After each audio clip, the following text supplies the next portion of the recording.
Keith Strandberg is the man behind some of our favorite martial arts movies. Movies like No Retreat, No Surrender, King of the Kickboxers, or American Shaolin. Get ready for a tour inside the brain of this writer, director, and producer that was never afraid to take chances. This is the Bruce Willow Podcast.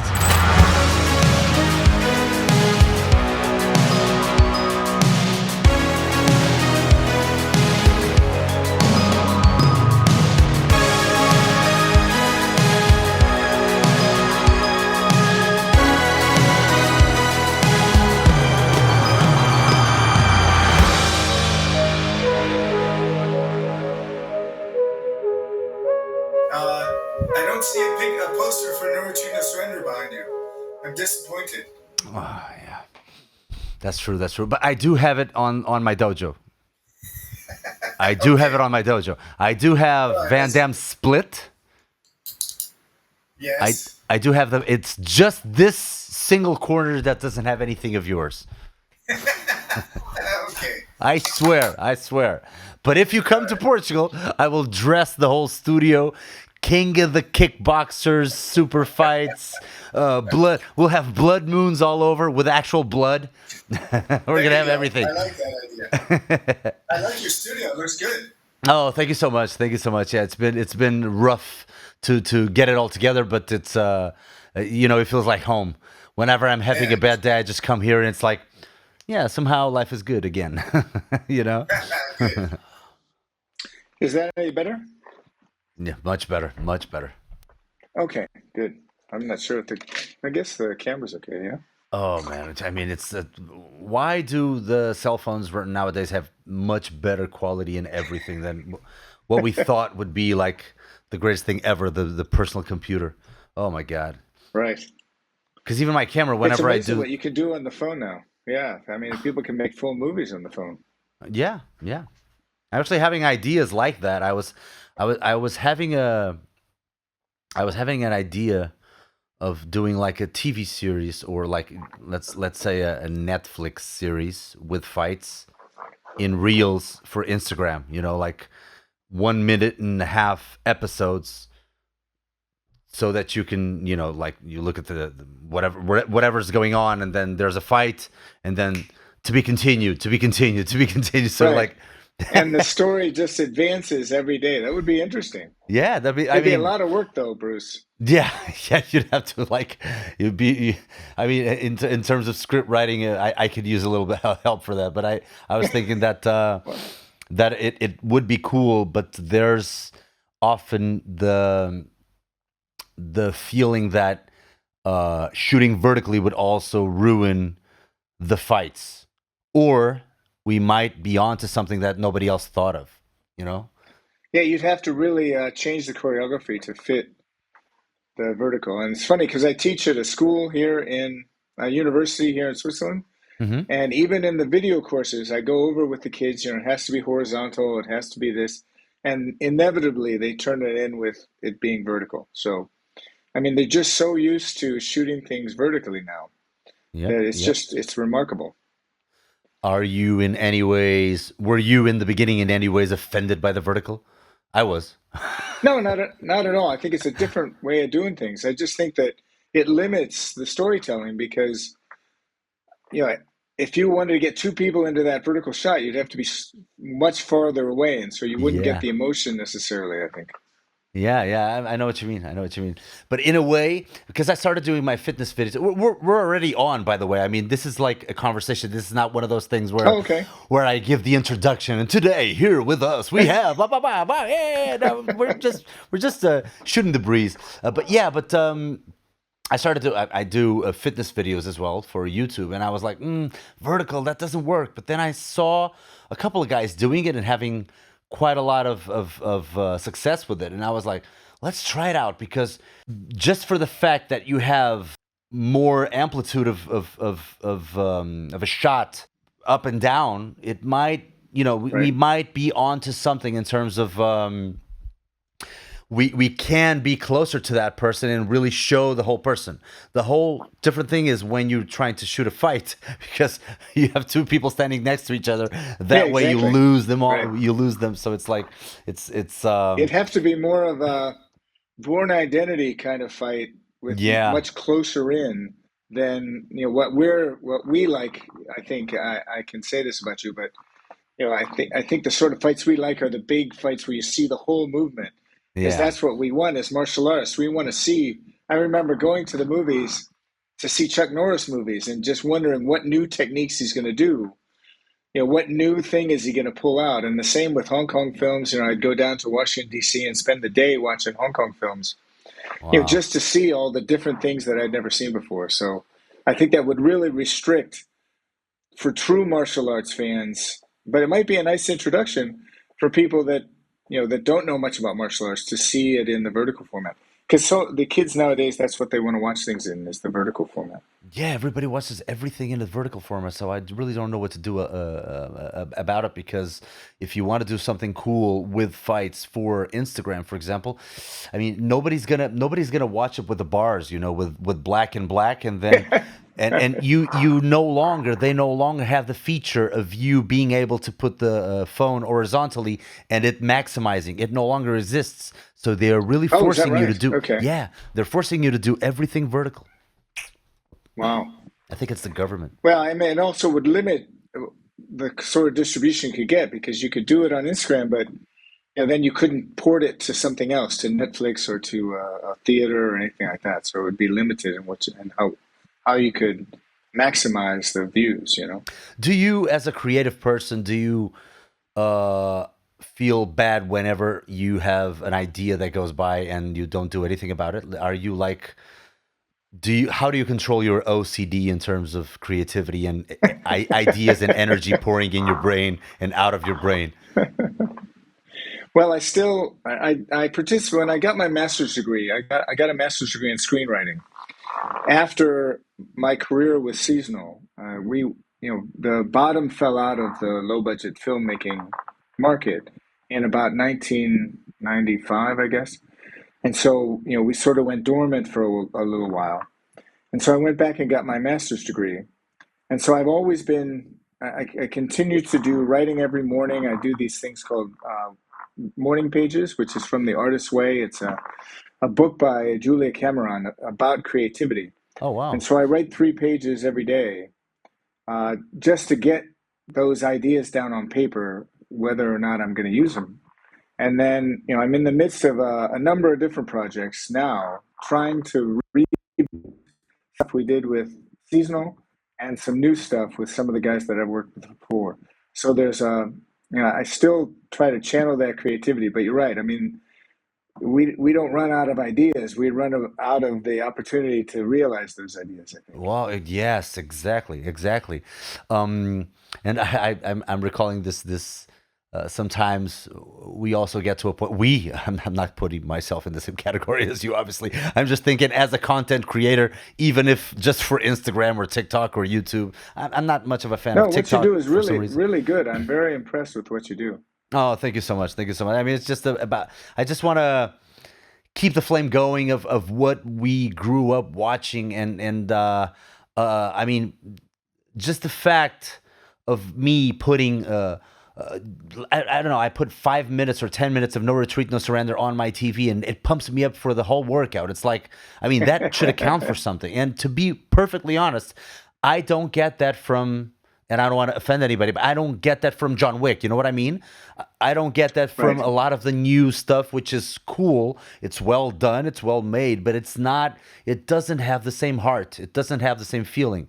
And of course, you do have Well, there's things no in, message. There's yes, no message in it. there's no message. It's There's all just. no, I watched Extraction 2 over the weekend, me too, me and it too, was yeah. What do and you, it was what did you very think? well done. I thought it was very well done, but there was no soul to that movie. I mean, there were Uh-huh. no characters. It was just fight after fight after fight. It's a bit like the raid. The raid, The is raid, it the yeah, raid? exactly. It's a I mean, continuous it's like action fight scene. porn. Yeah, it's too much without any story, without any heart. I mean, I'm not saying that my movies had great stories are great heart or anything like that, but we were trying to communicate a message. And with No Retreat, No Surrender, I think we really did communicate a message. I still get messages every week from somebody saying, that movie changed my life. I got into the martial arts because of that movie, and I'm really proud of that aspect of No Retreat, No Surrender. I go back and watch it, and it's a little cringe-worthy, some of it, but that you can't argue with the fact that it had an impact. It did, and I also have a couple of those scenes for us to watch later on because some of them are much more meaningful than just the kicks and the punches, and they have no kicks and no punches, and that's why I'm saying this. But I was to go back a little bit, so we were talking about ideas, and I remember I think it was Carrie Fisher that said something like, "You're screwed when you think the ideas are good because they came out of you." Right? That's right. Yeah. Did you Yeah. ever get to that point? How do you stay humble with your ideas?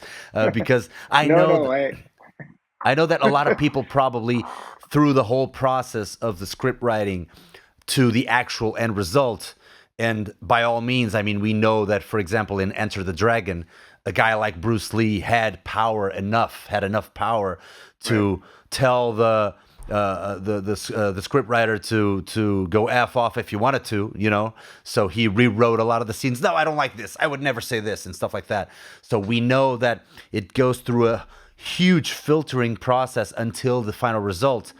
How do you deal with having to be that humble and at the same time that open-minded to see your project sometimes getting a little bit screwed? Well, I was lucky enough to be the producer from No Retreat, No Surrender 3 on. I was the producer, so I was on set every day. So if somebody came up with an idea that I thought worked, we incorporated it. If they came up with an idea that, and actors do this quite a lot, they come up with ideas that make them look better and do nothing for the story, then I would tell them no. I think that one of the things that a lot of people don't understand about screenwriters is that before you get to the shooting of the movie, we've lived with that script for 6 months, a year and a half, 2 years sometimes, and every word is analyzed. So I'd often an actor would come up to me and say, what about I change this word to this word? And I'm like, no, you read it the way it's written. Just because there's a reason he or she is saying it a particular way. We were working with an Academy Award winner, Richard Jaco, for King of the Kickboxers in Thailand, and we only had him for a couple of days. And he came up to me and he said, "Keith, I really love this scene, but I want to change all the dialogue. I want to be spontaneous. I just want to say whatever comes into my head." And I said, "Oh, Richard, that's a great idea, but you're working with a lot of really inexperienced actors, and so if you don't say what you're supposed to say, they won't know when they're supposed to say what they're going to say." And he went, "Oh, Oh. yeah, yeah, you're right. Okay, I'll just read it the way you wrote it then."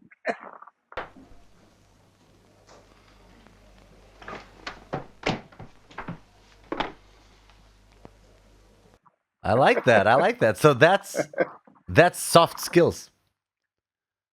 That's redirecting a little bit, Yeah, you know what? To be perfectly honest, I mean, some of the people that I enjoyed podcasting with the most were people behind the scenes. Because Yeah, you do have to have a knack for a little bit of everything. You have to be so three-dimensional. And sometimes the actors have great stories, but they're just, they only see it one way. Even right. though martial artist actors or people who were martial artists first and then actors sometimes are a little bit more interesting.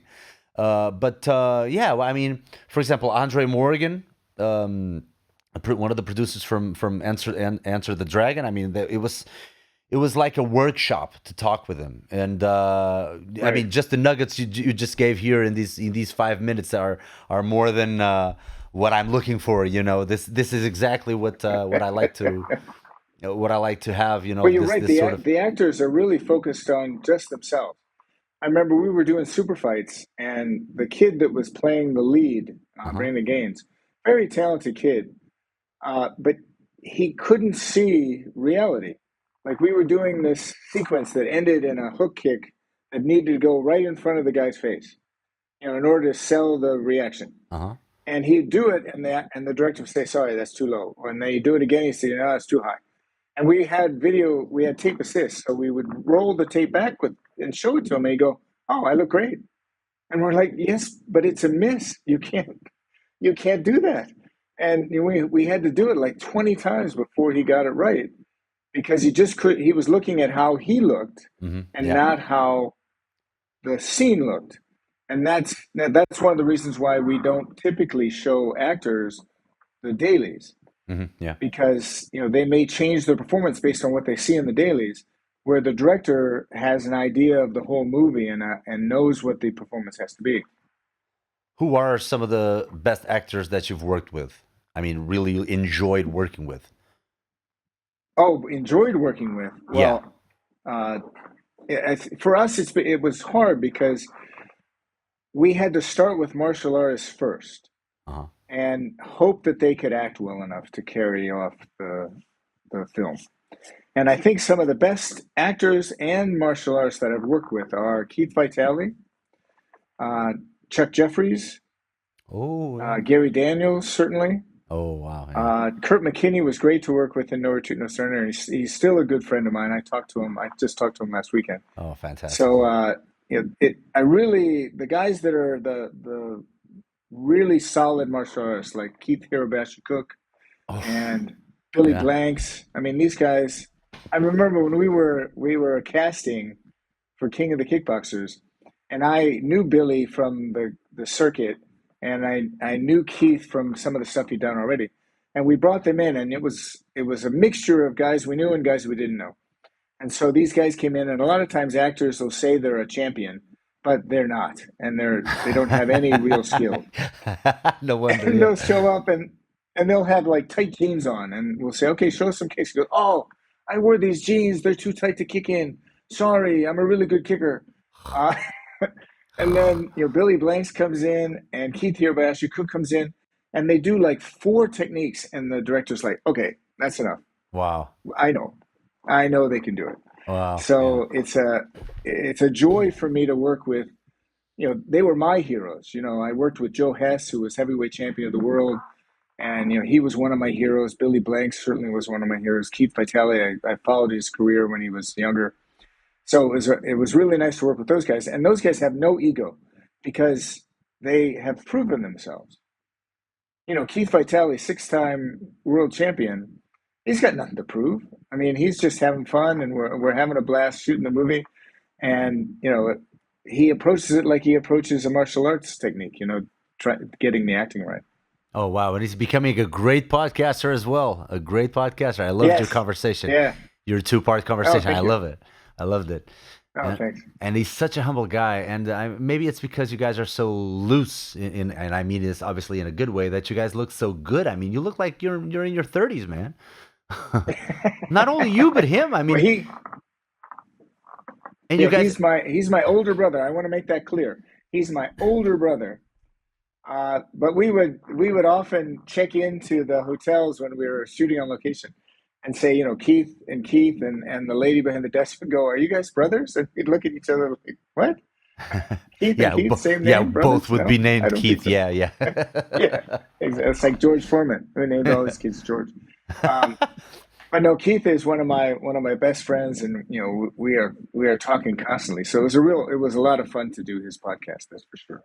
Yeah, and I somehow that's actually a great question that I think would be kind of useful in the industry. I mean, if you had to choose between an actor who has no fighting skills or a fighter who has no acting skills to work with, either in the niceness department and the getting along with department, or in the actual final result, what would be your choice?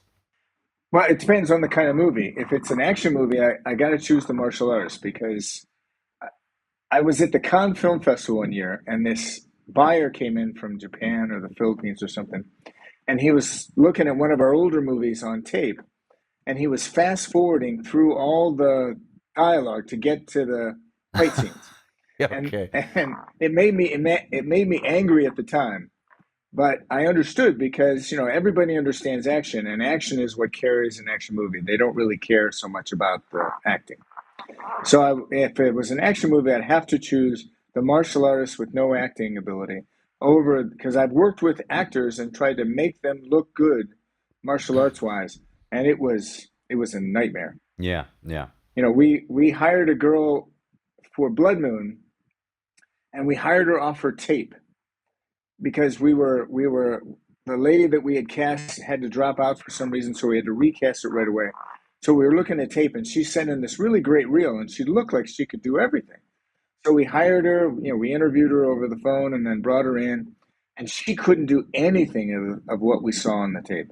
We had to double her with a Chinese stuntman for every fight scene we did, Oh, just because we just you got to have the action right. I mean, that was one of the things about seasonal. To our credit, is we wouldn't accept anything less than really almost perfect. I remember I was talking to Don Wilson or someone else, and they were saying for certain movies he had a number of takes he could do, and then if they didn't get it, they still had to move on and do the next sequence, even if the shot didn't work. And that's something we never did. I mean, I remember Keith Vitale in Super Fights. He did one sequence 56 times, holy crap. and it was Wow. it was a sequence of like 6 or 7 kicks and a couple of punches, and somebody it was very complicated, and somebody kept making a very small mistake, but we didn't accept it. And so I think that's one of the reasons why we're not in the low budget game anymore, because now you've got to shoot on like a 10 or 13 day schedule, and our lowest day schedule was 36, I think, and American Shaolin was something like 90 days. So we always scheduled the time to get everything exactly right.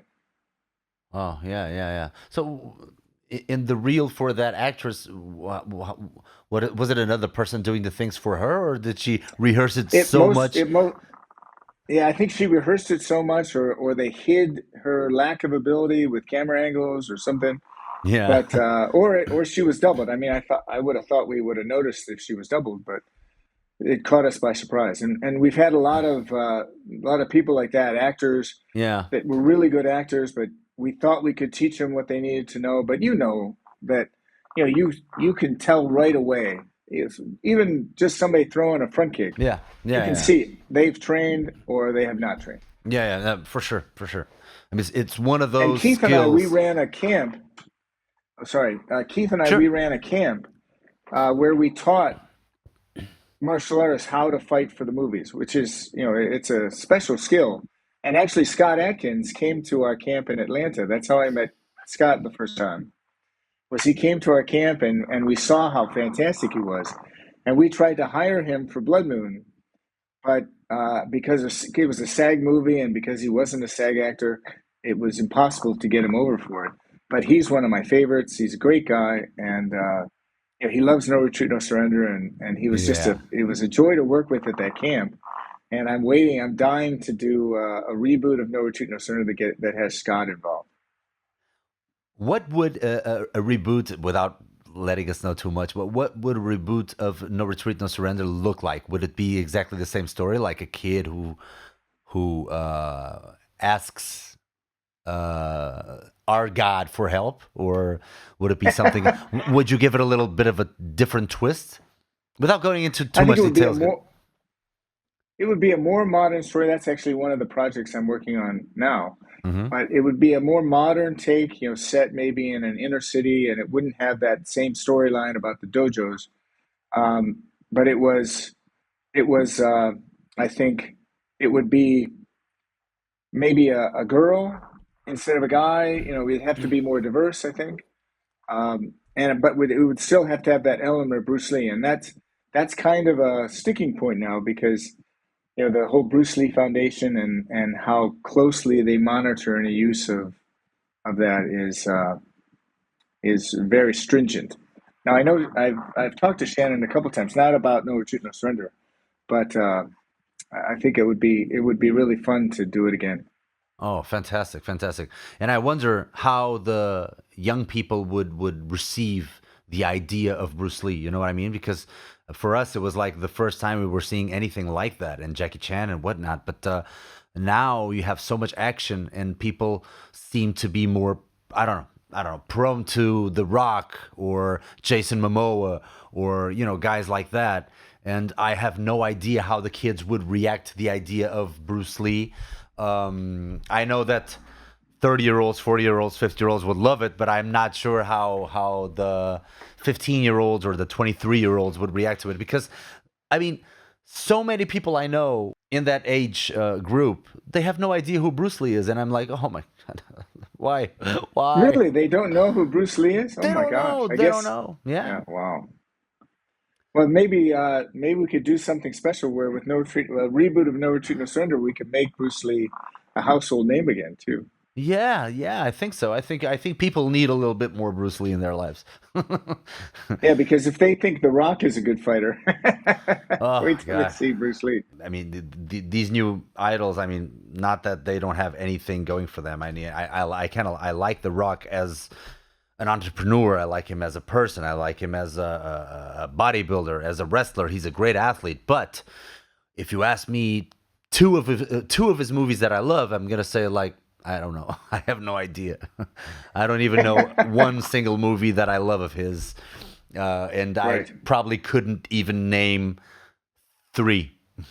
I guess maybe just Jumanji, and to me, Jumanji Yeah, will they're always pretty be. forgettable, actually. Yeah, Yeah. and to me, Jumanji will always be Robin Williams, obviously. But I mean, I'm Yes.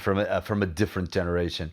Um, I also believe that some of the movies that kind of swapped between solid martial artists that had no acting background and great actors, for example, like the movie Best of the Best, where you have, Hmm. some of the possible criticism that there could be from martial artists to the movie is that a couple of those actors obviously are not fighters.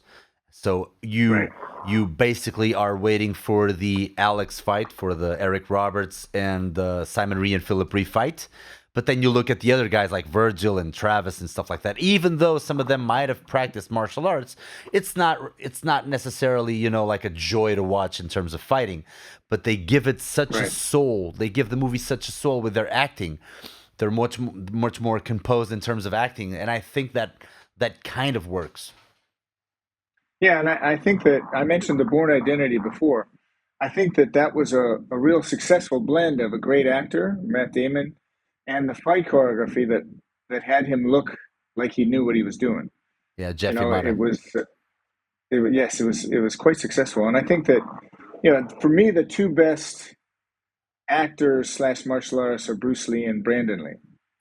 I think they were able to do things, and I hate to say this because I'm sure you're going to criticize me for it, No, go but I ahead. think that Steven Seagal in his first movie was amazing as an actor. What was his I mean, first he movie? made you Remind me. sit up and um, above the law Oh, Buffalo. Yeah, sure. Yeah, of course, of course.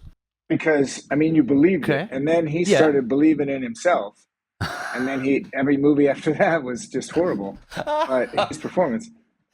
Yeah. But I mean, that first movie, you were like, "Oh, this guy has a chance." I mean, he wasn't a very good martial artist, and still isn't a very good martial artist, I don't think. But because he just does that same thing over and over, that armbar thing that he does.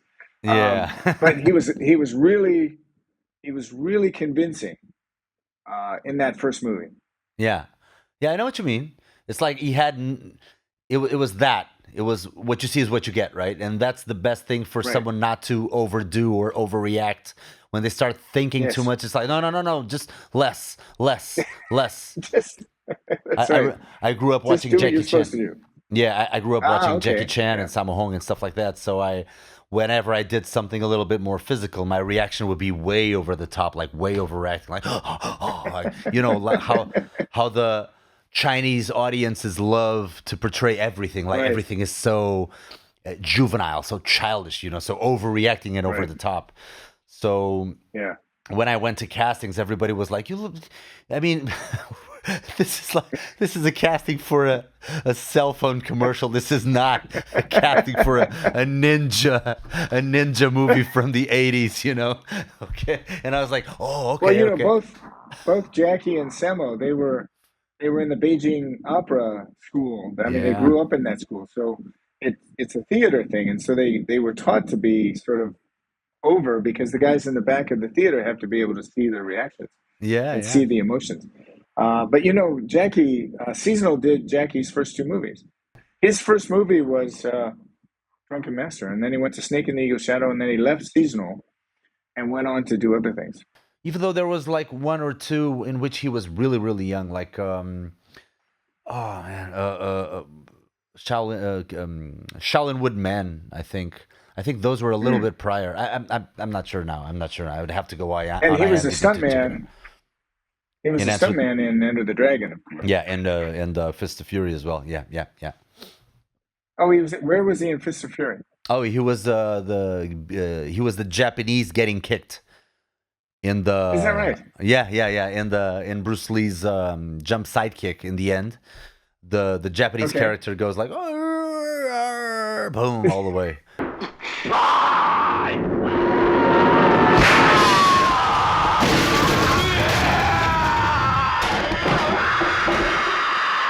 Yeah, it was Jackie. Yeah, yeah, yeah. You So know it was that in is that the is Fist of Fury the Chinese connection in English, or is it exactly that's the one. Yeah, not Big okay? Boss. Yeah, yeah, Because Yuan Kui, Corey Yuan, is also a stuntman in the dojo scene. He's one of the yeah. fighters Oh in the dojo yeah, scene, and he went on to be a big time martial arts director.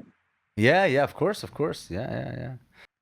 What was your first connection with all of this? Was it movies first or martial arts first in terms of your passion? Well, they was kind of intertwined. I started when I was in high school in Ohio, in Toledo, Ohio. They started a karate club at my high school, and I decided to join the karate club. And as soon as I started training in karate, it was Ishinru karate, no Okinawan style. Um, and as soon as I started training in martial arts, I started getting interested, and it was just about the time that some Hong Kong movies came in. And I remember the first movie I saw. Of course, I was a kung fu TV series fan, Uh-huh.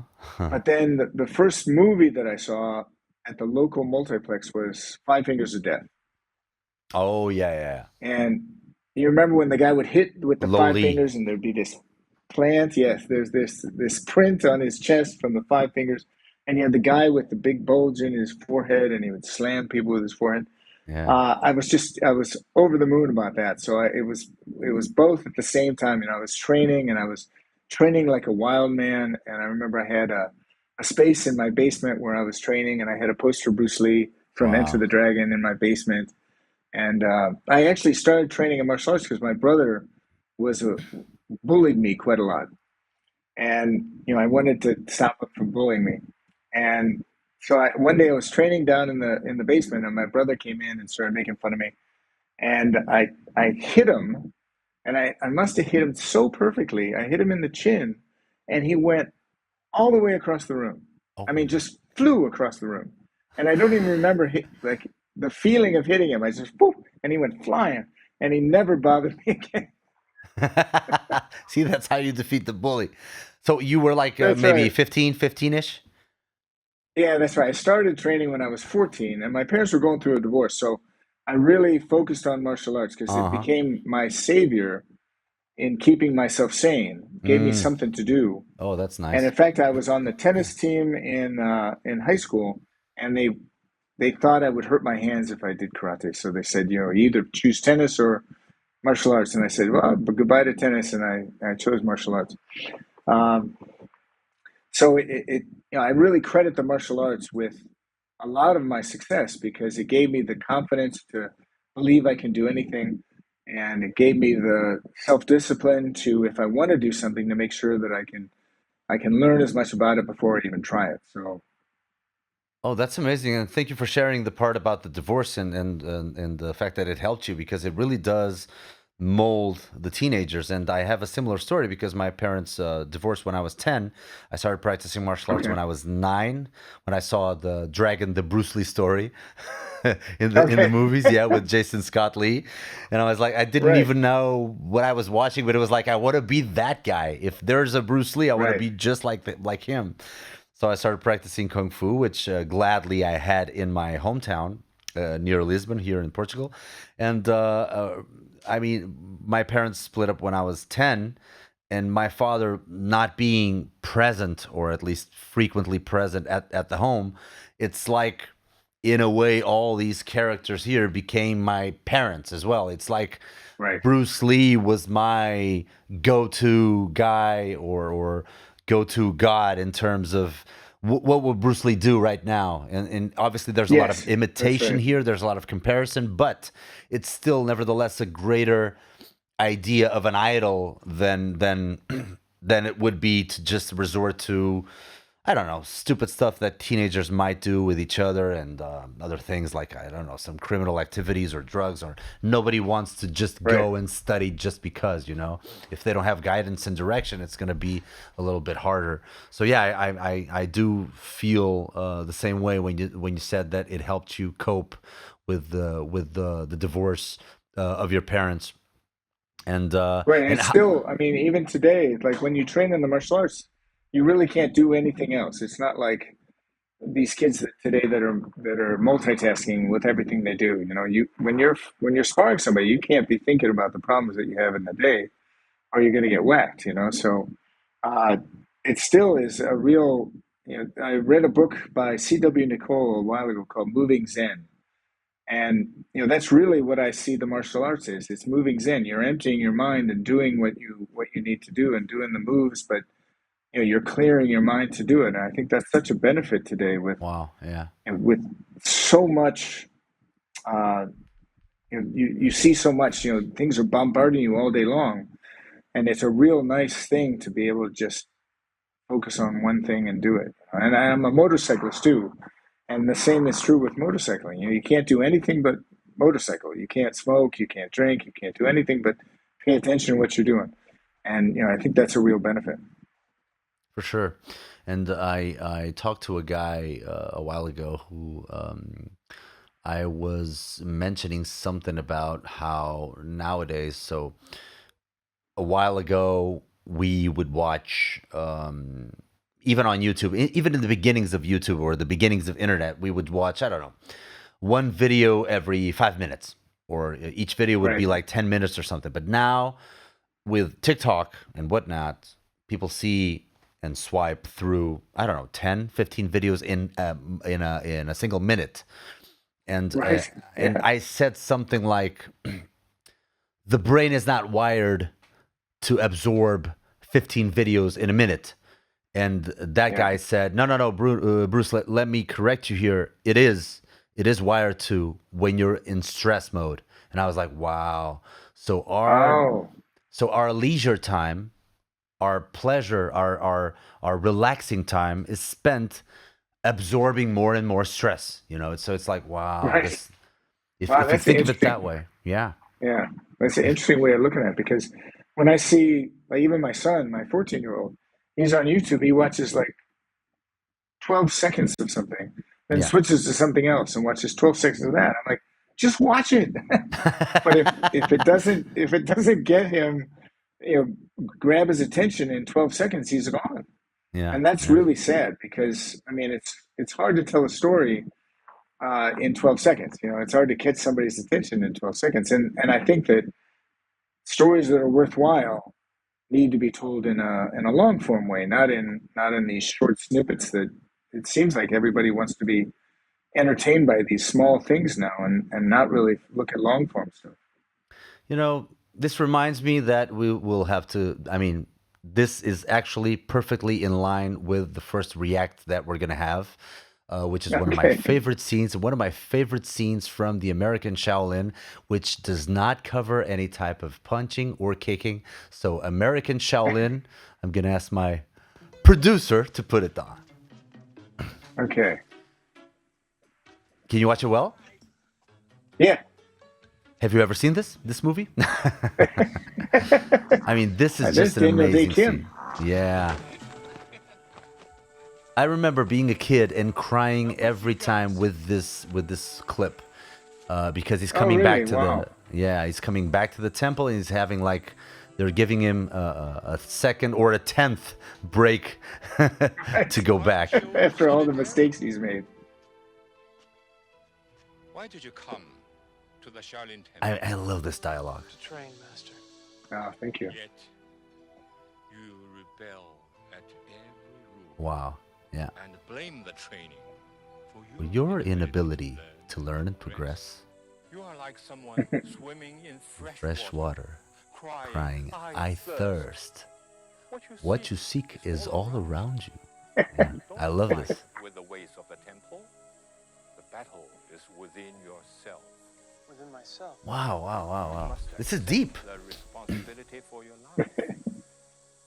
If we force you out of the temple, you can always blame the temple for your failure. It never has to be your fault. Life without commitment is no life at all. Oh man. Yeah. What if I can't handle it? What if I fail? Live for the moment, Drew. The future will take care of itself.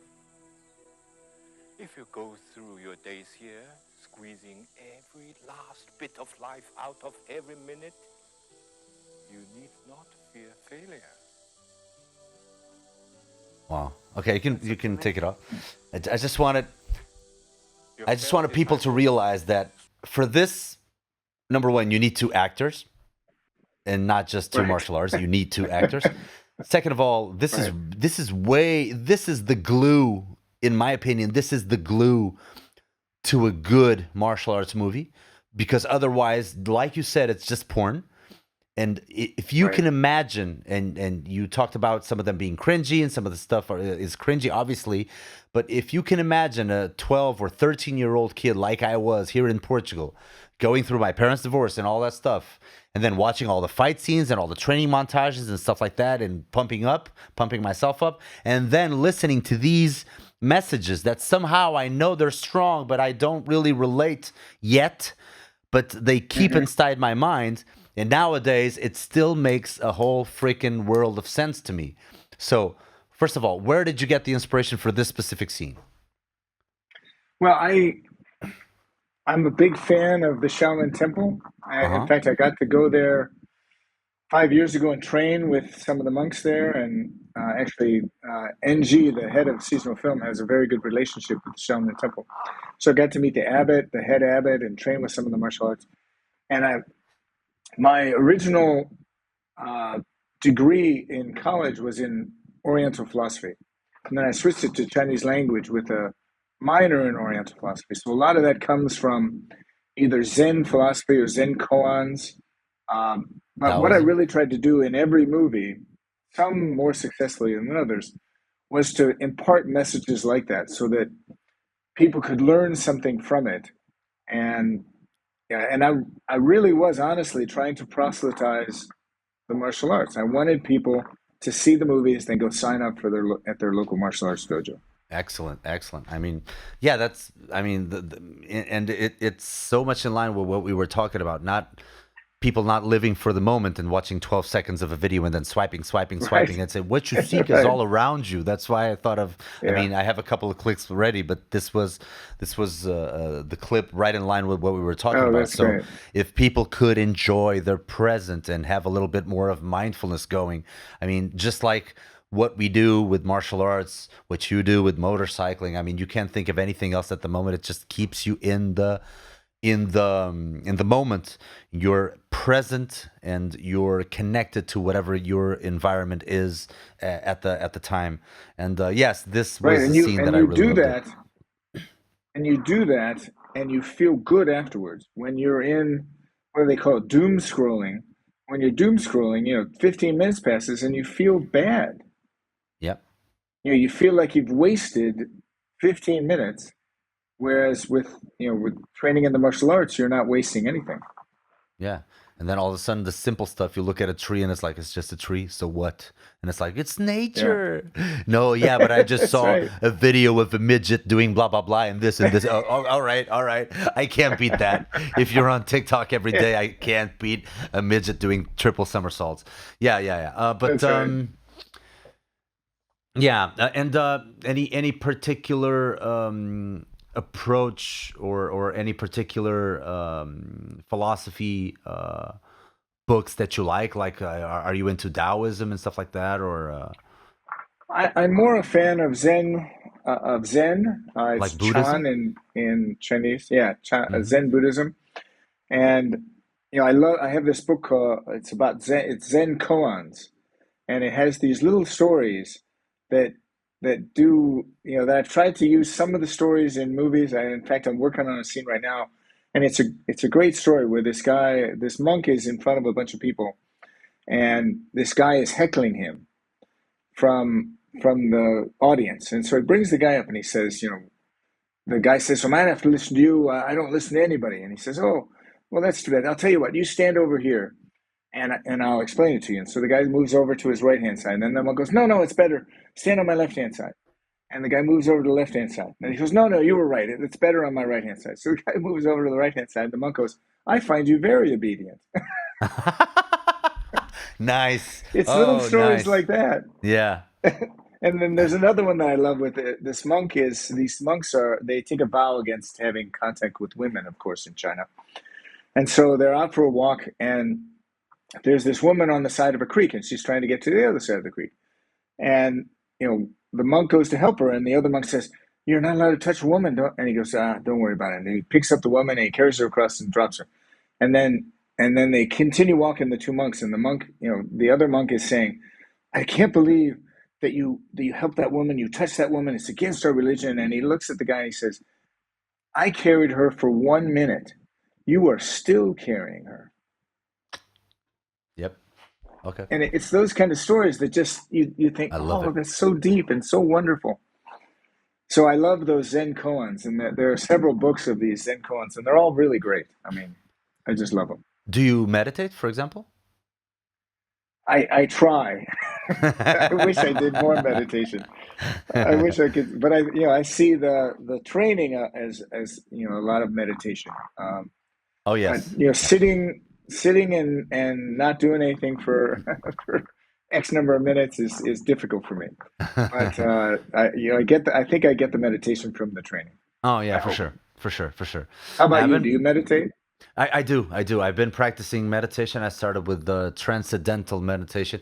It all started like a year and a half ago I mean, a little bit before that, because I just became a parent, a father, a year and a half ago. Oh, And congratulations! yeah, thank you so much. Thank you so much. And I love every second of it. But I was one of those guys that I would say, if you asked me 5 years ago, do you want to have kids? I would say, no way, never. Me, never in my life. And I was one of those guys, very loner, very ego driven, only child, only doing stuff for myself. And I don't know. And so when she said I'm pregnant, and it wasn't an accident, it was obviously it was premeditated.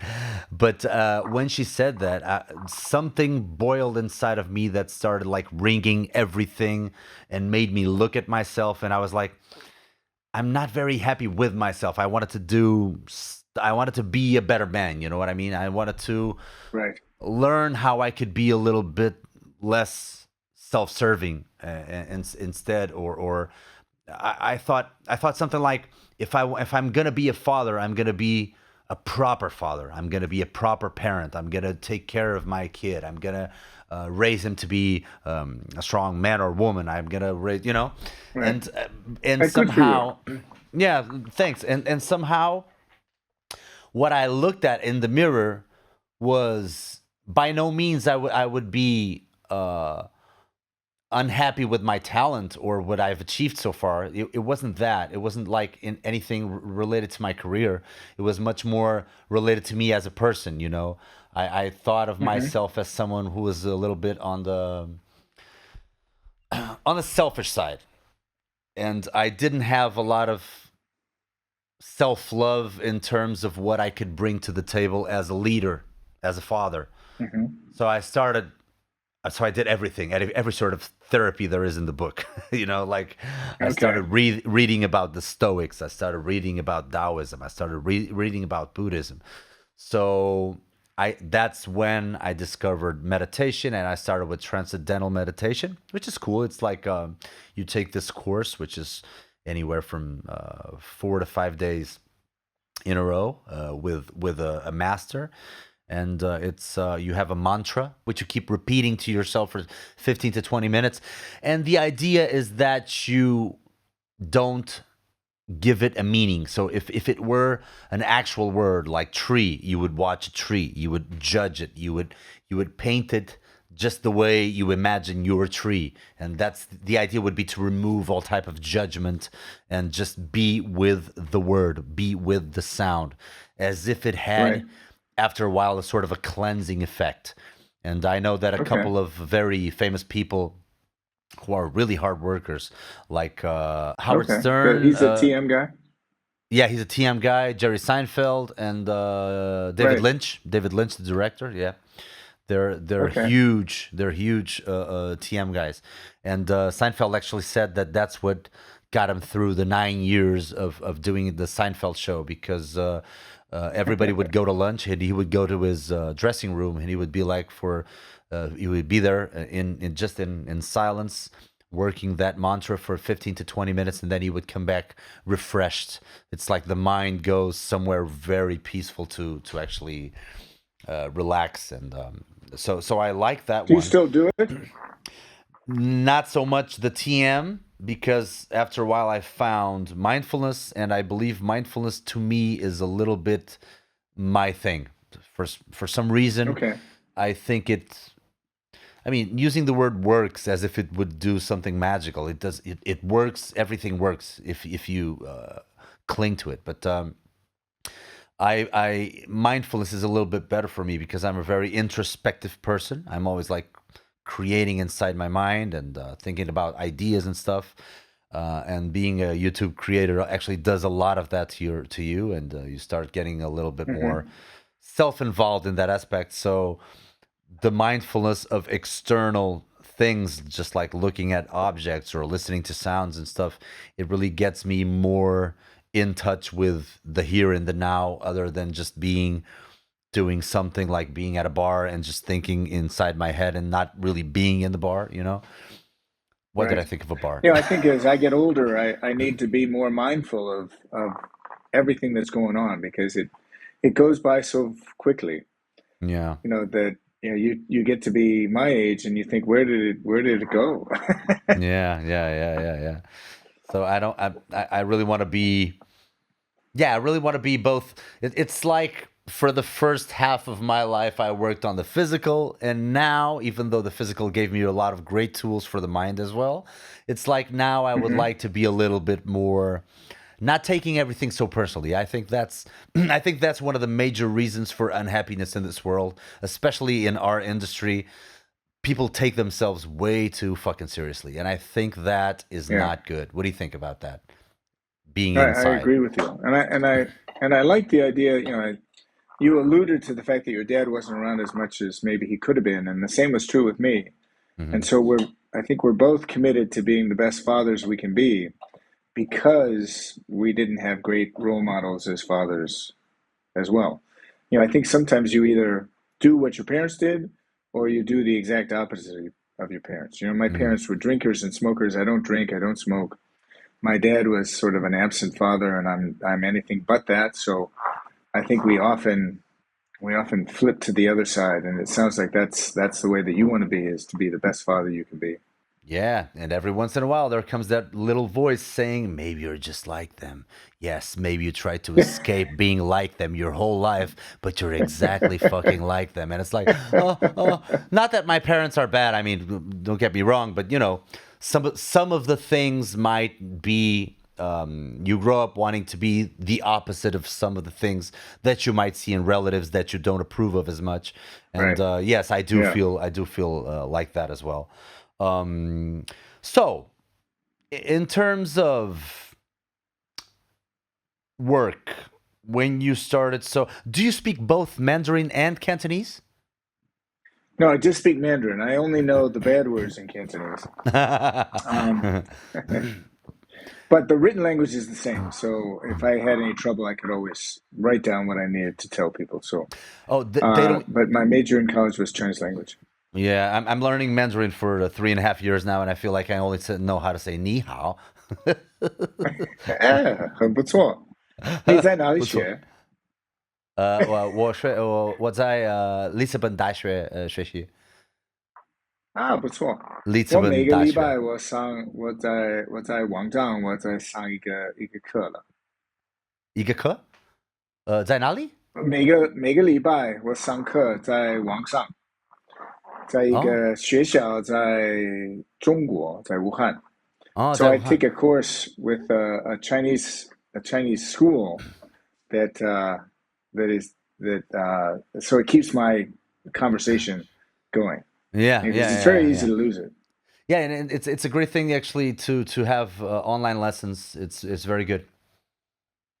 Yeah, very You good. you have Yeah, it good online, stuff. right? You have it online, of course. Yes, Yeah, I yeah, did yeah. it this morning, so I Yeah. do it through Skype. Yeah, yeah, no, I really like that too. I really like that too, and so I've been kind of not very consistent with it, but hey, so many things going on that sometimes one of them, it's like juggling so many balls that one of them will be like, whoa, it's gonna drop anyways. But Yeah, yeah, it's been, but that's I right. didn't give up, so I do have sort of I think I'd be good enough for HSK 3 maybe. And every once Okay. in a while I work. Oh, that's Every once good. in a while I work on my characters. So yeah, yeah, yeah. I need a more immersive experience, like going to China or something like that for 1 month or two, and like to really, really work on it and just listening to it and working on it for a while. I think that'd be good. Well, Yeah. that's what I did. When I graduated from college, I then went to Taiwan and taught English at the YMCA, and then took Chinese class. Went to a Chinese university in Taiwan. So I Oh was a wow. whole year, and I lived with a family, and they didn't speak any English, so it was survival Chinese for sure. So it was really good. You're now in Switzerland. Where do you work currently? I work for a watch company called Bove. It's a Mm-hmm. high-end watch company. I'm the head of content for Bove. So I'm in charge of everything written that gets communicated about Bove. So it's Wow. still the writing, and then I do some freelance stuff for motorcycle magazines on the side, and then still trying to push the odd film here and there. Yeah. Do you feel like each one of the things that you do kind of give you a rest for the others? Like instead of just, Yes, for yeah, sure. yeah, yeah. Yeah, because you need that creative pause, right? You can't just do one thing. You got to have a little bit of diversity going on in there. So that's really nice to be able to do one thing and then have a little break and do something else creative. So it's great. Yeah, and of course, you already told the story of how you started in seasonal films, and I would recommend everybody to go and watch the Keith Vitale podcast, where you actually already talked about it. So I'm not going to bother you with the details anymore. But to cut a long story short, obviously, the speaking of Mandarin really helped you, especially with NG. How do you say his name? Yes, that's right. Ngo Si Yuan? No. No, Eng Siyuan is the Ng. Cantonese, Eng Yeah. Siyuan, but in Mandarin it's Wu Siyuan. So seasonal film is Siyuan Gongsi. Yeah. Okay. Uh, Okay. so yeah, he's from Shanghai. So I had done some research and I knew that he spoke Mandarin. Everybody else, like Golden Harvest and Shaw Brothers, they all spoke only Cantonese. And so I wasn't able to sort of get my foot in the door. But with NG, he appreciated that I spoke Mandarin, and so he invited me over, and we had a great meeting. Yeah, and I know that after that he told you that if he ever would do an American movie, that he would call you, and that's where you started to try to work on your script writing abilities, right? That's when was it when you took the writing course? No, well, what happened was I really believe that as a writer, as long as I know the format, I can write anything. So I can write ads, I can write articles, I can write whatever, as long as I know the format. So when NG said, hey, if I ever do an American movie, I'll get you to write the script. You know how to write a script, right? And I'd never written a script before. But I said, oh, sure, I know how to write a script. So then I went back and I started reading some scripts, which were hard to get a hold of at the time. I had to buy some scripts online. You know, now you can go to a lot of different sites and they have scripts out there. But I had to buy a bunch of scripts to learn how. But I still didn't know much. And my first draft of No Retreat, No Surrender, which at that time was called Ring of Truth, uh, it was 180 pages. And in screenwriting, a minute, one page roughly equals 1 minute. So that was a 180 minute, a 3 hour movie that I had written. And we cut it down, of course, to 80 minutes or 84 minutes or something. But Wow. it was a great on-set training because, you know, we worked on the script together, of course, and started cutting it then. But we still continued to cut as we were shooting. So we would at the end of the day, we'd sit down with the scene we're supposed to shoot the next day and figure out where we can cut and what we can change. So we were always, I mean, I was working 24/7, rewriting the scenes for the next day, the night before. It Wow. was great training. Wow. A couple of questions about No Retreat, No Surrender, which you have answered Yeah. quite a lot of questions, so it was difficult for me to actually find new ones. But I'm very interested. Yeah, I'm very interested in the training montages.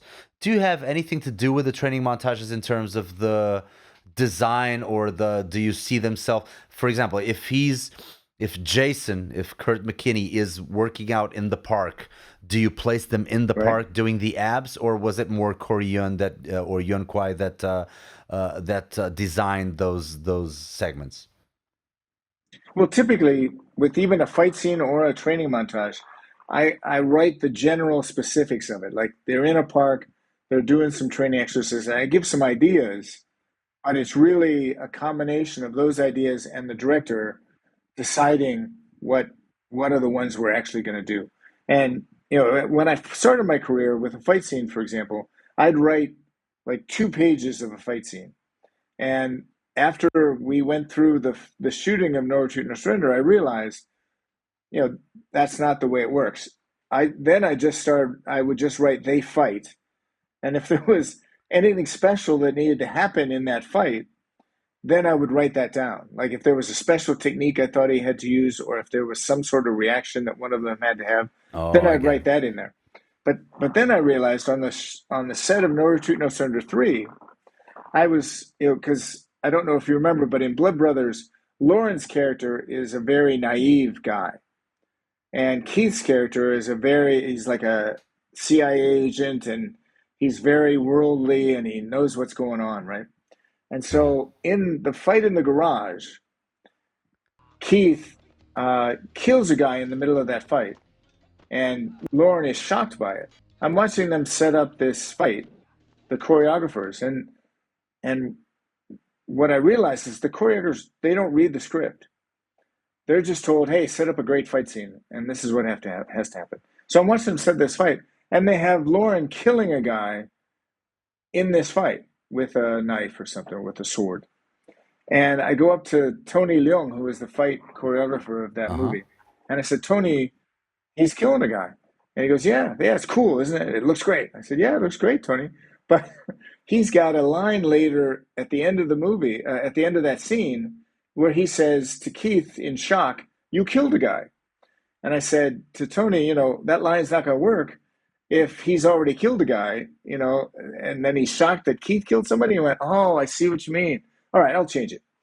So, so it's kind of worthless to write it all down, especially for me with seasonal, because the choreographers never read the script anyway. They just show up and are told what kind of fight scene to set up. Oh my God. Oh my God. So, and in terms of keeping with the theme of the training montages in your movies, even though you had, uh, obviously you wrote a little bit of them, but obviously then it would be up to the director to choose whatever they wanted to do. Which training montage in your movies is the one you'd say you love the most? Well, I have a soft spot in my heart for No Retreat, No Surrender and Bruce Lee. You know, in the Mm, training montages with Jason and Bruce Lee, because yeah. it was really hard because Bruce Lee was a Korean guy who didn't speak any English, and we had a dialogue coach that gave him Korean lines to say that would approximate the English lines, so that when we dubbed in the English, it wouldn't look like it was dubbed. So that was really hard, and we were never really sure if it would work, and it seemed to work pretty well. But I really loved the training sequences with Bruce Lee, because that's a childhood's dream, to have a problem and then Bruce Lee appears out of a flash of light and tells you how to solve that problem. So I just love the training montages in No Retreat, No Surrender. But I do like the training montages in King of the Kickboxers too, because Keith Hirabayashi is just so skilled, and Lauren is such a great on-screen fighter that what they went through was just fantastic. Oh yeah. We got both those training montages. Let's watch the No Retreat, No Surrender one. Yeah. What about? There's a couple of different songs that we're not going to play because of copyrights, and the YouTube is going to screw me over this. But there's a couple of different songs. There's a Kevin Chalfant one, "Hold On to the Vision," right. And there's another one called "Stand on Your Own." Right. If you had to choose one, which one would you choose? I'd choose the first one. What about you? You mean the Kevin Chalfant? You mean the "Hold On to the Vision"? Yes. Yes. Yeah. Of course. Me too. Yes. Because the thing is, when I spoke to Scott Atkins, he told me that he prefers "Stand on Your Own" because that's the one he got in England. Okay. Yeah. But in Portugal, I got the "Hold On to That Vision." So whenever I just listen to nobody told you, I'm like, yes, nobody told you. I love it. How is this guy to work with? J.W. Fails or whatever his name is. Oh, he was great. He was really talented and really a nice kid. I don't know what's happened to him. I tried to find out. I know the overweight guy from the burger joint, he died. Oh yeah, he passed away. Yeah, but I don't know what happened to RJ. And this is a nice scene because he breaks the bag at the end, and we kept it in because he hits the bag and breaks it, and we just kept that in because we thought it looked cool. Does he have a Taekwondo background? I actually don't know. He does. He's a black belt in Taekwondo. Really a good fighter. Yeah, and really a great talent. He's one of the. I neglected to say Kurt when we were talking about a mixture of acting and martial arts, because Kurt was on the Guiding Light soap opera for years and years. It's just a straight actor, no martial arts. Yeah. No, I love it. And he was just in Germany making The Last Kumite. Yeah, they were making The Last Kumite right now. Yeah. I know about that as well. Yeah. With Matthias Hues. Matthias is in there. Cynthia's in it. Cynthia. I'm not sure if Tongpo, Mohamed Kissi as well. Michel Kissi. Is he? Yeah, yeah, he was there too. And I know the fight choreographer is Mike Muller, who's an amazing fight choreographer from Germany. So I'm sure. And the lead is that German guy, Leaf or something. I forget his name, but he's really skilled. He played a itinerant monk in a couple of movies. He's really skilled. I forget his name. Oh, I don't know who the lead is. Yeah, it was one of the guys in there. I'll have to look it up. Oh yeah, excellent. But yeah, I prefer Kevin Chalfant's song, and I think there are two types of people in this world: those who prefer Kevin Chalfant's song "Hold On to the Vision," and the others. And well, it depends on, like you said, what you heard when you were growing up. Yeah. Was it tough to assemble all those heavy bags in the living room to have Kurt kick them? It was. It was. And the fact that they swung also made it more complicated, because he'd kick one and sometimes he wouldn't kick it exactly the same, so it wouldn't swing in the exact same way. But so it was quite the operation to get it done. But he was a pro, and he still is a pro. Really a great guy. As for the final fights, do you recall any sort of was it all cool, shooting with Van Damme, with Van Damme was great. We never had any problems with him. I understand there were control. Well, we did this. He knocked a couple of people out on No Retreat, No Surrender. He knocked out Pete Sugarfoot Cunningham, who had never been knocked out in his kickboxing career.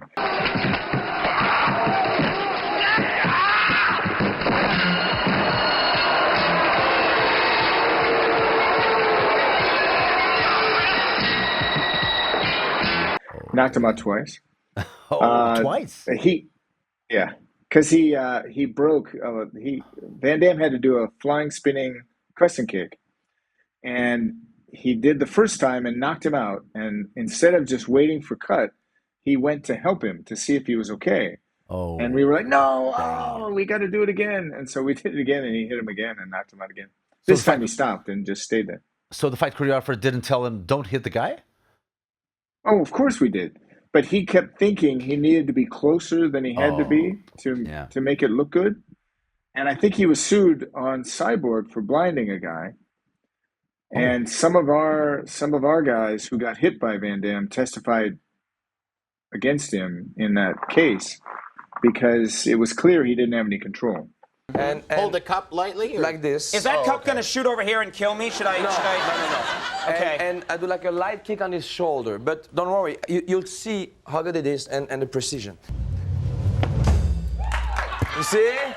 You did drop the water. He just thought, it'd look better if I hit him, so he would hit people.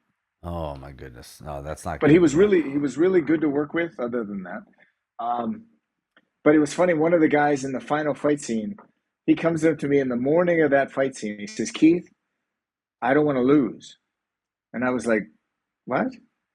He goes, "I can't lose. I'm a champion. I can't lose. I got a school. I don't want my students to see me lose. I can't lose." I said, in the script it says that you lose. He goes, "Yeah, I know, but I don't want to lose." So I had to change the story a little bit. Ron Pinnell, the guy, Kelly's brother. Kelly's brother. Yeah. Oh my God. So I had to change it and make. You remember Van Damme takes the turnbuckle off the ring. Yes. And puts it in his face. Yeah. Yeah. And that's how he got to beat him because he didn't want to lose straight out. Oh my goodness. And how was Van Damme's audition for that movie? When you saw him, it was like, cha-ching, right? This is the guy. Well, it's funny because we were doing it in LA at Raleigh Studios, and it was an open call. So that means everybody comes and you have to see everybody. And so we were running out of daytime, and the NG sent me outside and said, bring 3 guys in that you think could be the bad guy. So I went outside and I saw Van Damme and I saw 2 other really big guys. And I said, you guys come on in. Everybody's looking at me like, oh, pick me. And I'm like, oh, this is horrible. I hate to make these people feel this way. So I picked those 3 guys, brought them in, and Van Damme did like 2 kicks, and they were like, yeah, that's enough. You're fine. We'll choose you. Because he's just such a pretty kicker. He's just, there's nobody that's like him, honestly. His kicks are so beautiful. Yeah. They got such great lines, like Keith Vitale's side kick and the roundhouse kick. They're just so long. They look long. They look beautiful and powerful as well, which is very hard because sometimes I don't like it when people. He can still do it. I mean, Van Damme can still kick like that. I mean, it's incredible. I saw something just a couple of weeks ago. I mean, he's my age, and he's kicking things off people's heads, and he just. You know how he does it with bringing the knee up real high and stuff? It's just amazing.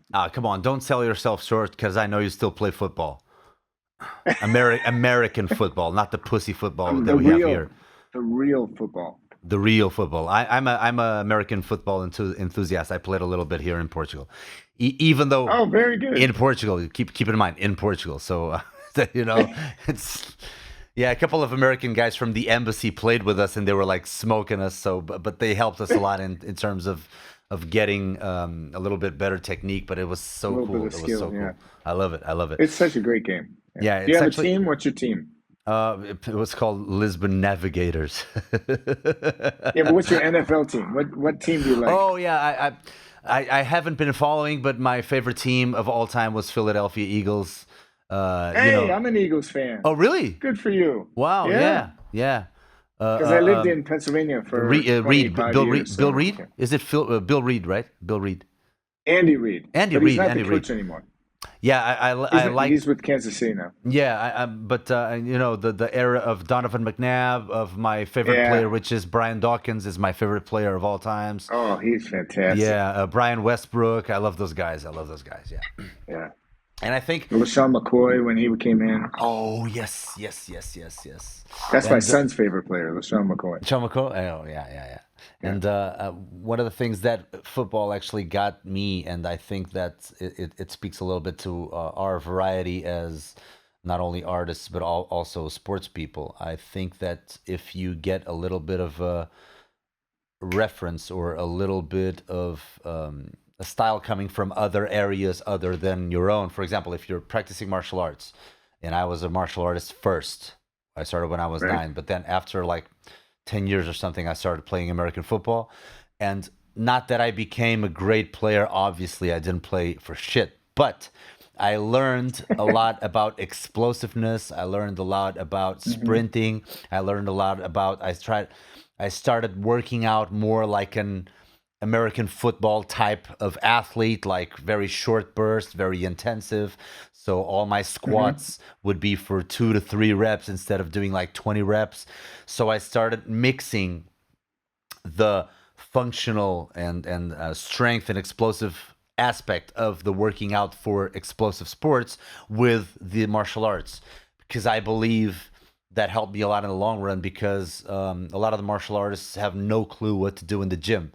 They just think they Oh, should for get a sure. couple Yeah. of 4 pound dumbbells and do like the strikes with the 4 pound dumbbells till oblivion, as if they were having Right. a round or a couple of rounds in the gym as well. And I think they should work on their overall strength and overall power so that they can translate it better onto the ring or whatever. And I think Right. that's been a major plus. So I learned a lot from football, not from playing it, just from playing it, but from what I was doing to prepare myself to play it as well. Right. Well, I think that you can tell. I've seen your videos on Instagram. I can tell you're an all-around athlete, and it's funny I because try I've to. worked with a lot of people that are like Keith Vitale is a very skilled all-around athlete. He was a Yeah. track star in college. Oh yeah. He's a very good basketball player. He plays football and tennis and all this, and then you have the guys that are only martial artists, and and then you have the guys that are only movie martial artists and aren't real martial artists. Um, Jackie Chan, you could almost put Jackie Chan into the not a real martial artist because he's more of a movie stage martial artist than he is an actual martial artist because he didn't really train in the martial arts. He trained in the Beijing Opera School. Hmm. And you remember the bad guy from Blood Moon, Oh Darren yeah. Shalabi, Yeah. Yeah. Yeah. great guy, not a classically trained martial artist. He learned from the movies. And I remember once Keith and I were playing basketball because he was a co-producer on Blood Moon as well as being in it, and we played basketball at the end of the day just to sort of blow off steam. And we're quite competitive, the two of us, trying to kill each other when we're playing. And Darren comes walking out. God rest his soul, a great guy, but he passed away a while Oh ago. yeah. He passed away. Yeah. Um, but Darren goes, yeah, throw me the ball, and so we throw him the ball, and he catches it. And he takes a shot, and honest to God, he looked like a frog. He jumped up and like threw the ball up like he'd never played basketball ever in his life, and it was just so shocking, very endearing, of course, but so shocking, and it said something about him because he learned martial arts from watching movies, and he was really good on screen, but he was never classically trained. So you have those kind of different personalities in the movies. You have the people that are really strict martial arts, and they can't change no matter what. Uh huh. Like if you say to Bill Wallace, throw with your right leg, he'll go, oh, I'm better with my left. And throw a roundhouse kick with your right leg. Oh, I'll do it with my left. Or a guy that you say, I want you to throw this kind of a technique, and he goes, well, we don't do that in my school. You have guys like that, and then you have guys like Keith Vitale that do anything that he needs to do Wow. to Uh make the huh. picture succeed. That's So the it's difference. interesting. That is the Yeah. major difference, and I believe that as a stuntman, I should be ready for everything. If you tell me to Oh, jump, absolutely. I ask how high. I don't say, "Oh no, How I'm not high? gonna jump. That's I'm right. just gonna run." It doesn't work that way. I mean, people are watching through the lens. They know better than you. They wrote the story. I mean, please let them know that you're here for whatever. And yes, and I We believe were that. doing a scene in Yeah, we were doing a scene in No Retreat, No Surrender. Yuenkui was coaching this martial artist, and he says, "I want you to do this and this and this," and the kid goes, "How about if I do this, this, and this?" And Yuenkui looks at him and he goes, Okay. And he says, and then next I want you to do this, this, and this. And the guy goes, well, how about if I do this, this, and this? And then Young Kui turns to me and in Chinese, because he didn't speak any English other than a few things, turns to me in Chinese, he says, that's it, I'm done. Let this guy choreograph it. And he walked off the set. Oh my I walked god. up to the actor and I said, look, just do whatever he tells you to do. He knows better than you. He's trying to make you look good. Oh my god. And saying that to Yun Kwai. Oh my god. Who was it? Can I ask who was it? I don't even remember. It was a bit player. It was a fight on a golf course, but I don't even remember. We may have even Oh. cut that scene. Okay. Um, Yeah. Yeah. but yeah, Keith Vitale's attitude was, I can do anything. Mhm. Like they would ask him, can you do this? He'd say, I can do anything, Yeah. And which was very appreciated by the stunt guys. and this is actually a very important conversation to have because I believe that a lot of parents sometimes do screw their kids up by trying to specialize them in sports very early on. So Yes. if you put your kid at 7 years old or 6 years old or whatever, playing football already or just football because you want him to be a star, an NFL superstar, he will not be able unless I mean some of the coaches for the kids they already know this, so they start putting them in fitness regimes like learning how to do a push-up, learning how to do a squat, learning how to run from here to there and coming back. Obviously they know that, but the sooner they start with specialization, in my opinion, the worse it is. I believe that physical skills, physical qualities like coordination, agility, speed, power, mobility, and flexibility should be the first things to obtain as a kid, as a person, and only then, maybe at 12 or something, start to specialize. And I was really Well, lucky. even then, I mean, all those skills that you mentioned are translatable to everything. Yeah. And I remember that, the best players were the best players on every sport. Uh-huh. Like the guy that played the best in football was also the best baseball player, and the guy that played baseball was also the great basketball player. And now, as you said, they're specializing way too young. And if you look like I don't know if you follow American baseball, but you've No, got not really. Shohei Ohtani. Well, you get Shohei Ohtani, who's a pitcher and a batter, which in today's world, the pitchers only pitch and they very rarely bat. And he's one of the best batters and one of the best pitchers. But when I was in high school, the pitchers were also the best athletes and they were the best hitters. So I think that this era of specialization, it's gone too far. You're Yeah. right. They should let them be all around athletes, and I don't think they should specialize until they're 16 or 17. Although as you said, coaches want them to specialize. My son was a baseball player, a very good baseball player, but the coach said you got to choose between baseball and soccer, and he was like, "But I like soccer more." He goes, "Well, there's your answer," and so he stopped playing baseball and focused on soccer. So, I mean, I think he could have been a good athlete in a number of different sports, but they were trying to make him specialize too young. Yeah, I mean, just look at Bo Jackson. I mean, all the baseball I saw was from Bo Jackson. I was like, I mean, Right. this guy is like a freaking machine. I mean, he does everything. There's like Yeah. this one pitch of his. I'm gonna put it here later. There's one pitch of his which is like the whole field.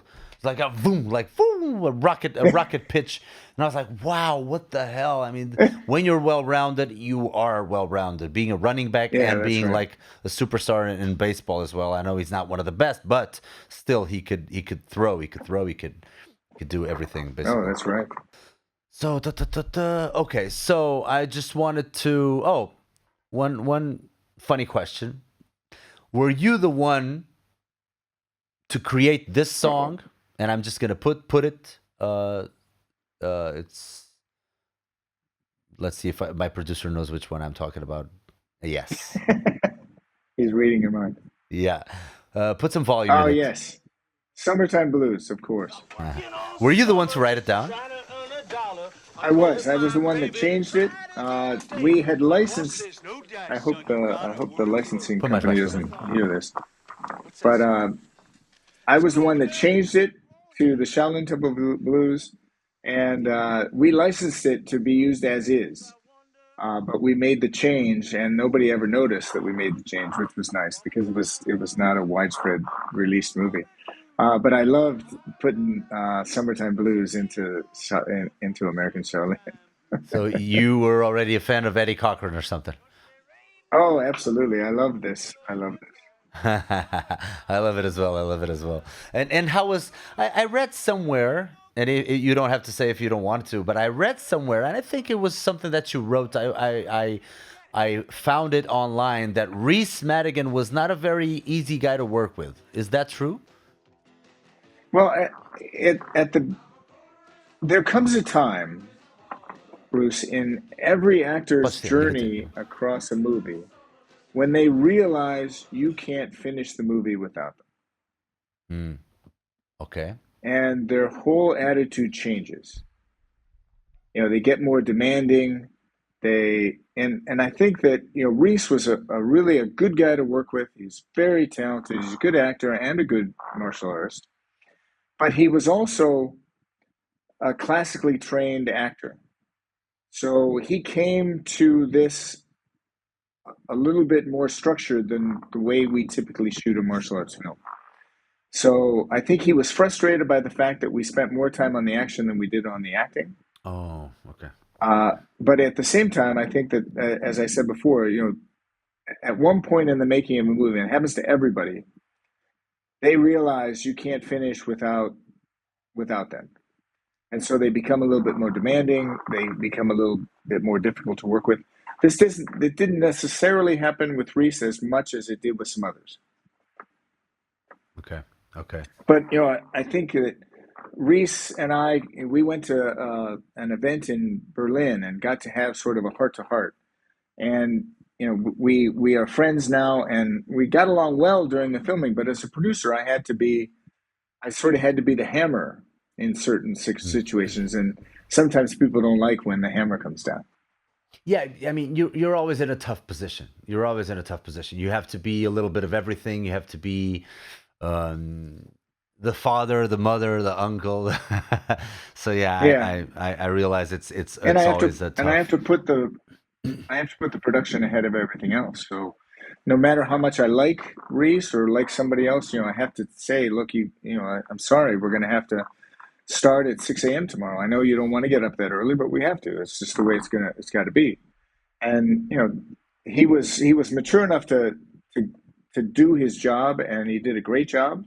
And we came to terms with the way that we interact after that. So we're on good terms for sure. Oh, that's fantastic. So when I do ask these questions, it's not so much as a nerd wanting a little gossip, even though there's like 20% of that, obviously.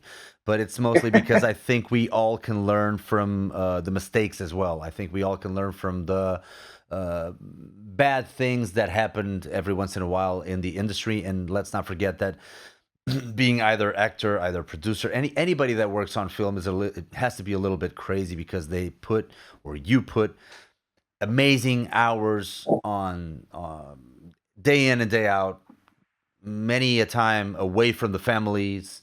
So there's a lot of stress involved. Your picture in front of the camera will be there forever. You can't do anything to change it afterwards. If somebody gives you advice that you follow and then you look at it and it sucks, you will always have to live with that. So it's like being an architect and designing your own home with a flaw that's right in front of you that you have to freaking look at every single day for the rest of your life. So I believe it's not an easy job. And I would love to. Well, I think one of the things that I teach my students when we're talking about film production is that it's the one job where you have to put everything else secondary. Like, if you have to work until, I remember our longest day, I think, was a 26-hour day. Like in many cases, like in a normal job, you work until 6 o'clock, and if it's not done, you go, okay, well, we'll do it tomorrow. But in the world of the movies, you got to make the decisions that are right for the movie. You can't make a selfish decision. Like if I'm tired, I'm not going to say, okay, let's wrap. We'll start tomorrow. I know we have a certain amount of work to do, so we'll continue until that work is done, which is not the way that most people look at a normal job today. They decide they're going to work until 6 and then they go home. And so the longest day that we ever did was a 26-hour day because we had to do it, and there was no way around it. And I really like that about movies, that you need to be completely focused on that. You really can't have anything else going on in your life. We're always on location. My family's not with me. I can't even talk to my family most times because the hours don't match up, because we were working, in general, we were working 12 to 16-hour days every day, 6 days a week. We get Sunday off, but a producer's day off is never a day off because you got to prepare for the next day. But it was some of the best times of my life, honestly, working with everybody that we worked with and doing the creative stuff. It was just a joy.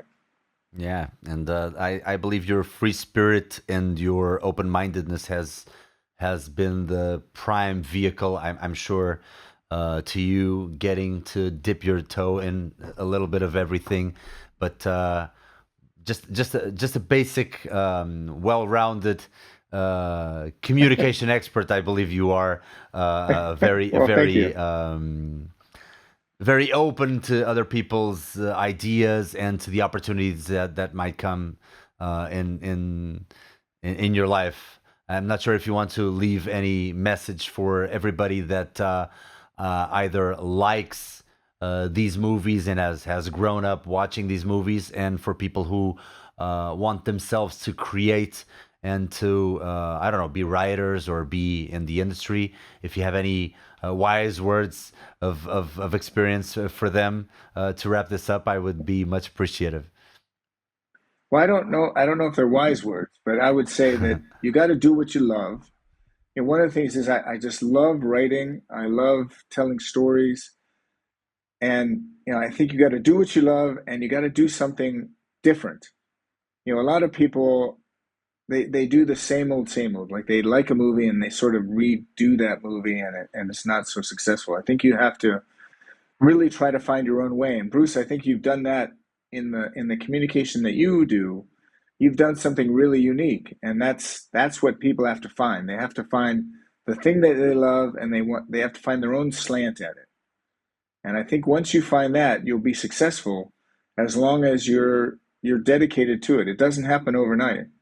I mean, every overnight success in the film industry is 10 or 15 years in the making. We just think it's an overnight success. Wow. So, yeah. Yeah. It was really a pleasure talking to you, Bruce. I really enjoyed it. And, I'd be happy to do another one down the road if you want. There's a lot of stuff we didn't touch on, so I'd love to do another one. Yeah, of course, it's always difficult to get everything in a single podcast, so I'm not going to worry That's about right. that anymore. I'm just going to go for volume 2 and volume 3 every once in a while. And I There you believe go. that any other topics would be welcome, because obviously with interesting people, you always have a flow of conversation. So Keith, thank you so much for this, and keep staying bet. in touch. And whenever you come to Portugal, let me know, because I'm going to take you to good restaurants to eat some good food. Good. And if you come to Switzerland, you let me know, okay? Okay, I will for sure. All right, thanks. All right, Nice to thank talk you. to Thank you so much, my friend. All right, Thank see you. you. Bye-bye. All right, see you. Bye. Bye.